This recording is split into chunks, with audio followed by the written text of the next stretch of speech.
The Supreme Court will deliver the verdict on the abrogation of Article 370 on December 11. A five-judge Constitution bench, including Chief Justice of India DY Chandrachud, will deliver the verdict on a batch of pleas challenging the abrogation of Article 370 of the Constitution, which conferred special status earlier on the erstwhile state of Jammu and Kashmir. Remember, there were several pleas before the Supreme Court challenging the abrogation of Article 370 by the central government in 2019. The Supreme Court is all slated now to deliver its verdict on the same. Shrishti Oja is joining me over the phone line for more on this. Good morning to you, Shrishti. What can be expected on December 11? Well, yes, following, like you said, it's a very crucial issue which has been pending before the Supreme Court for a few years.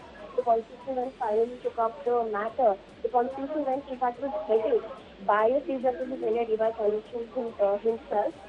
There was extensive arguments that happened before the Supreme Court and the court has reserved its verdict on 5th September. After hearing, it was 16 long days, in fact. There were extensive arguments from sides of both the petitioners and also the union government. We saw extensive arguments and discussions for over a span of 16 days, and one important aspect why the verdict is also important, the case had remained dormant for over 3 years, and we often saw the Supreme Court being criticized by different people in the social media and also other people not hearing this particular issue. So it's definitely an important day because the verdict will finally be out. Remember, the petitioner in this particular case has argued and stressed upon the unique nature of Jammu and Kashmir's relationship with India, which got embodied in the Indian constitutional setup. It highlighted the history and how the Maharaja of Jammu and Kashmir had earlier not given up the internal sovereignty to the Dominion of India. The central government obviously defended its decision to abrogate Article 370 and the special status of Jammu and Kashmir. So, well, yes, definitely very important. The verdict is expected on Monday, finally. Right. If you can give us a sense, Shrishti, of some of the prominent pleas that were made against the abrogation of Article 370 in the Supreme Court?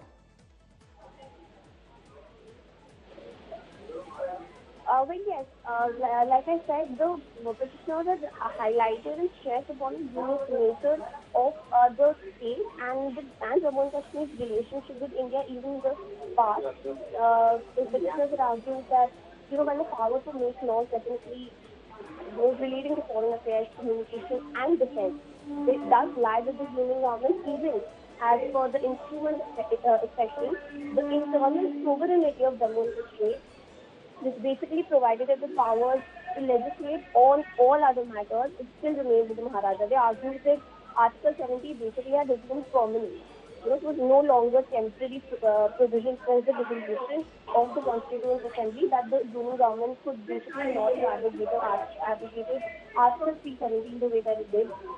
They also said that the Indian Parliament, under the current constitutional regime, the constitutional framework, could not convert itself into a constitutional assembly. Okay. So they also stress on misuse article which imposes or allows presidents to rule a state, etc. Extensive arguments by different petitioners, multiple petitioners had happened before the Supreme Court. Right. Shrishti, thank you so much for joining us with all of those details. So a big verdict coming up from the Supreme Court on December 11, Monday.